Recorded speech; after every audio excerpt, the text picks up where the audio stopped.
તો આજે સમગ્ર ગુજરાતમાં હર્ષોલ્લાસથી ઉત્તરાયણનો તહેવાર ઉજવાઈ રહ્યો છે અને લોકો વહેલી સવારથી ધાબા પર ચડી ગયા છે। પવન પણ સારો હોવાથી પતંગ રસિયાઓ મોજમાં છે। કાયપો છે અને લપેટની ચીચિયારીઓ પણ સાથે વાતાવરણ પણ ગુંજી રહ્યું છે અને તેમાં પણ હવામાન વિભાગે પણ એવી આગાહી કરી છે કે આજે પવનની ગતિ પણ સારી રહેવાની છે, જેથી પતંગ રસિકોની ખુશી બેવડી થઈ ગઈ છે। ત્યારે અબાલ વૃદ્ધ અને યુવાનો ઉત્તરાયણની મજા માણી રહ્યા હોય ત્યારે ખાવાના શોખીન ગુજરાતીઓ વ્યંજનોને પાછળ કેવી રીતે મૂકે, જ્યારે મકાનોમાં અને અગાસીઓ પર ઊંધિયું જલેબી અને તેની વ્યંજનો સહિત આનંદ પણ માણી રહ્યા છે। તો વધુ વિગતો સાથે સંવાદદાતા અલ્પેશ સુથાર આપણી સાથે વડોદરાથી જોડાઈ ચૂક્યા છે।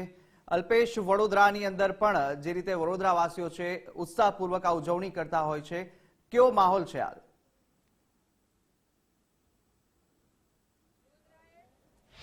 બિલકુલ થી કુશાગ્રા વાત કરવામાં આવી તો વડોદરા શહેરની અંદર ઉત્તરાયણના પર્વને લઈને જે માહોલ છે તે જોવા મળી રહ્યો છે। આપ જોઈ શકો છો તે રીતે વહેલી સવારથી જ જે લોકો છે તે પોતાના ધાબા ઉપર ચડી ગયા છે અને પતંગ ચગાવવા માટે લાગી ગયા છે। તમામ જે તૈયારીઓ છે તે ગઈકાલે મોડી રાતથી જ આ જે પતંગ રસિયાઓ હતી તેમણે કરી દીધી હતી અને આપ જોઈ શકો છો તે રીતે અત્યારે આકાશ પણ હાલ પતંગોથી છવાયેલું છે તે જોવા મળી રહ્યું છે।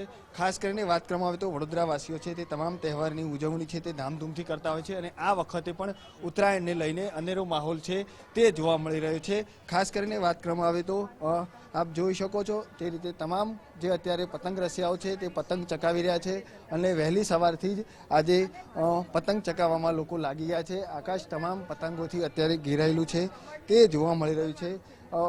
આપ જે રીતે દ્રશ્યો જોઈ શકો છો વડોદરા શહેરના જે રીતે પવન ફૂંકાઈ રહ્યો છે, આકાશમાં પતંગો ઉડી રહી છે, એટલે કહી શકાય કે હાલ પવનના કારણે પણ લોકો છે તે પતંગ ચકાવી રહ્યા છે। વહેલી સવારથી જ આ માહોલ છે તે વડોદરા શહેરની અંદર જોવા મળી રહ્યો છે। શું કહેશો, વડોદરા શહેરની અંદર કેવો માહોલ ઉત્તરાયણને લઈને? આજે વડોદરા શહેર એમ બી તહેવારોની પ્રેમી નગરી છે। વડોદરાની અંદર આજે ખૂબ ઉત્સાહભેર આપણો આ તહેવાર ઉત્તરાયણનો ઉજવી રહ્યો છે। ઉત્તરાયણનો તહેવાર એટલે સૂર્ય ભગવાન મકર રાશિમાં પરિવર્તન કરી રહ્યા છે, એટલે ધર્મનો પણ તહેવાર છે, દાન ધર્મ પુણ્ય પણ થતું હોય છે। એની સાથે આનંદનો વિષય એ છે કે સાંસદ શ્રીમતી રંજનબેન ભટ્ટ આજે પોતાના પરિવાર સાથે ભાજપ પરિવારને પણ પોતાના ધાબા ઉપર ટેરેસ ઉપર એક ભેગા થઈને સૌ આનંદ ઉજવતા હોય છે, એનો પણ અમને ખરેખર આનંદ અને ગૌરવ છે। તો અમે બેનની સાથે બધા સૌ ભાજપ પરિવાર પણ આજે ભેગું થઈને આનંદથી આ તહેવારને ઉજવી રહ્યા છીએ। ધન્યવાદ। બિલકુલથી કુશાગ્રા, અત્યારે આપણે છીએ સાંસદ રંજનબેનના ધાબા ઉપર અને આપ જોઈ શકો છો તે રીતે તમામ જે અત્યારે ભાજપના કાર્યકરો છે તે પણ સાંસદ રંજનબેન સાથે જોડાયા છે। સાંસદ રંજનબેન છે તે પોતાના પરિવાર સાથે આજે ઉત્તરાયણનો તહેવાર છે તે મનાવી રહ્યા છે। આપણે સીધી રંજનબેન સાથે વાત કરીશું। શું કહેશો બેન, આ વખતે પવન પણ સારો છે અને ઉત્સાહ પણ અલગ જોવા મળી રહ્યો છે? જી બિલકુલ, પવન એકદમ સવારથી સરસ છે। પતંગ રસિયાઓ છત પર જઈને પતંગ ચગાવી રહ્યા છે।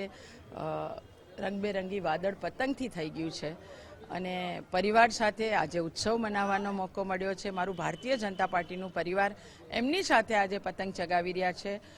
વડોદરા લોકસભા અને ગુજરાતના તમામ લોકોને હું ઉત્તરાયણ પર્વની ખૂબ ખૂબ શુભકામના પાઠવું છું। 2024માં માંજામાં કેટલો દમ છે, કેટલી પતંગ ઊંચે ઉડશે?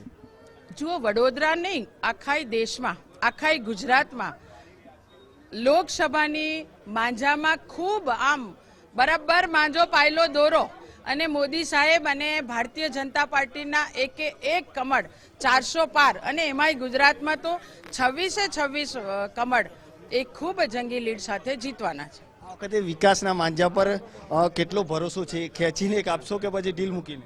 તમે વિચારો કે દેશના પ્રધાનમંત્રી આદરણીય નરેન્દ્રભાઈ મોદીજીએ 2014થી લઈને અત્યાર સુધી અનેક ગરીબલક્ષી યોજનાઓનો લાભ ગરીબોને આપવાનું કામ કર્યું, તો સાથે સાથે ભારતને વિકાસમાં પણ અલગ અલગ દરેક ક્ષેત્રમાં એક આગવું સ્થાન અપાવવાનું કામ કર્યું છે અને દેશવાસીઓને ખબર છે કે ભારતનો વિકાસ મોદીજી જ કરી શકશે। એટલે ભારતીય જનતા પાર્ટી અને મોદીજીનો પતંગ અને ભારતીય જનતા પાર્ટીનું કમળ એ બિલકુલ ભારતના લોકો અને મારું ગુજરાત અને વડોદરાના લોકોના ખૂબ મજબૂત વિશ્વાસ સાથે એ જીતવાનું છે। મોદીની ગેરંટી વાળો જે માંજો છે તે વિપક્ષ કર કેટલો ભારે પડશે? બિલકુલ બહુ જ ભારી પડવાનો છે. મોદીજીએ હંમેશા વિકાસની વાત કરીને નેતૃત્વ કર્યું છે અને ઘમંડિયા અને કોંગ્રેસને એ ખૂબ ભારે પડવાનું છે. દેશની જનતા, ગુજરાતની જનતા અને વડોદરાની જનતા આ કોંગ્રેસ અને ઘમંડિયાને જાકારો આપવાની છે અને મોદીજીના વિકાસને પ્રાધાન્ય આપવાની છે. શું કહેશો, કોંગ્રેસની જે રીતે ભારત જોડો યાત્રા છે તેનું પીચ ક્યાંક ભાજપ પર ભારે પડી શકે છે? પહેલા પણ ભારત જોડો યાત્રા કરી, પણ ત્યાર પછી વિધાનસભાની ચૂંટણી પણ આવી. ત્યાં દરેક સ્ટેટના લોકોએ જાકારો આપ્યો છે. લોકસભામાં તો દેશનું નેતૃત્વ મોદીજી જ કરવાના છે અને જમકે કરવાના છે. બિલકુલથી કુશાગ્ર